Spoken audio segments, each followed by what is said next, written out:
अस्सलाम वालेकुम नाज़रीन, सिंध समेत मुल्क के समूरन वासिन के भली कार चऊं था। अवां ॾिसी रहा हो SS न्यूज़ डिजिटल मीडिया में एक कदम अॻिते। आऊं आहियां आयशा सजाद ऐं मां आहियां हिरा अब्बासी। नाज़रीन, सॼे मुल्क में जश्न आज़ादी जो ॾिहाड़ो वॾे जोश ऐं जज़्बे सां मल्हायो पियो वञे। आज़ादी के मौके ते हर तरफ़ सब्ज़ हिलाली परचम सां गॾु तक़रीबूं मुनक़िद करे रैलियूं कढी मुल्क सां मोहब्बत जो इज़हार कयो पियो वञे। SS न्यूज़ तरफ़ां जश्न आज़ादी के पुरमसरत मौके ते अवां सभिनी खे दिल जी गहराइन सां मुबारकबाद पेश कजे थी। SS न्यूज़ जे ॾिसंदड़नि खे इहो पैगाम त आज़ादीअ जी क़दुरु कयो। आज़ादी वॾी नेमत आहे। पंहिंजे वतन अज़ीज़ पाकिस्तान जी खुशहाली लाइ पंहिंजो किरदार अदा कयो। आयशा, अॼु जश्न आज़ादीअ जो ॾिहाड़ो समूरी सिंध में तमामु जोश ऐं क़ौमी जज़्बे सां मल्हायो पियो वञे। जी बिल्कुलु, अॼु त ईअं पियो महसूसु थिए ॼण ईद जो ॾिहाड़ो हुजे। बिल्कुलु आयशा, आज़ादीअ जो ॾिहाड़ो ईद खां घटि नाहे हूंदो। सिंध जे मुख़्तलिफ़ शहरनि में जश्न आज़ादी मल्हाइण वारो सिलसिलो जारी आहे। पूरे मुल्क जियां पिंगरियो में जश्न आज़ादीअ जो ॾिहाड़ो तमामु जोश ऐं जज़्बे सां मल्हायो वियो। मुख़्तलिफ़ स्कूलनि में परचम कुशाई कई वई।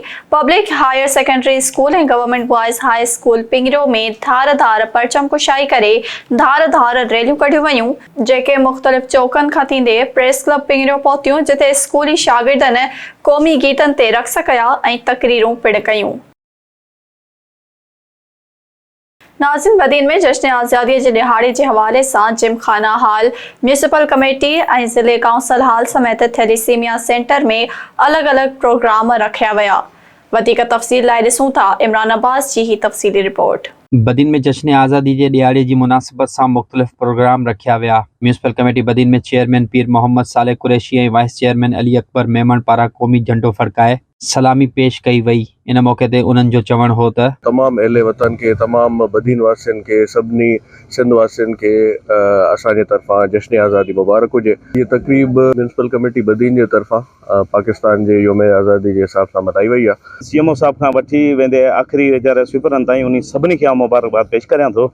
ॿिए पासे बदीन जिमखाना हाल ॿाहिरां डिप्टी कमिश्नर बदीन आगा शाहनवाज़ ख़ान क़ौमी झंडो फड़काए प्रोग्राम जो आगाज़ कयो। इन ई मौके ते पुलिस जे दस्ते पारां सलामी पिण पेश कई वई। तक़रीब में सरकारी ऐं मुख़्तलिफ़ निजी खातनि सां तालुक़ रखंदड़ अमलदारनि समेत शहरियुनि ऐं स्कूल शागिर्दनि वॾे अंग में शिरकत कई। जॾहिं त ज़िले काउंसिल हाल में बि हिकु तक़रीब रखी वई, जंहिंजो इफ़्तिताह ज़िले काउंसिल चेयरमैन अली असगर हाले पोटो कयो। प्रोग्राम में पोज़ीशन माणींदड़ शागिर्दनि में शील्ड ऐं रोक रक़म जा इनाम विराया विया। इन खां अलावा थैलेसीमिया सेंटर में दाख़िल मरीज़ ॿारनि बि हथनि में क़ौमी झंडो खणी पाकिस्तान सां पंहिंजी मोहब्बत जो इज़हार कयो।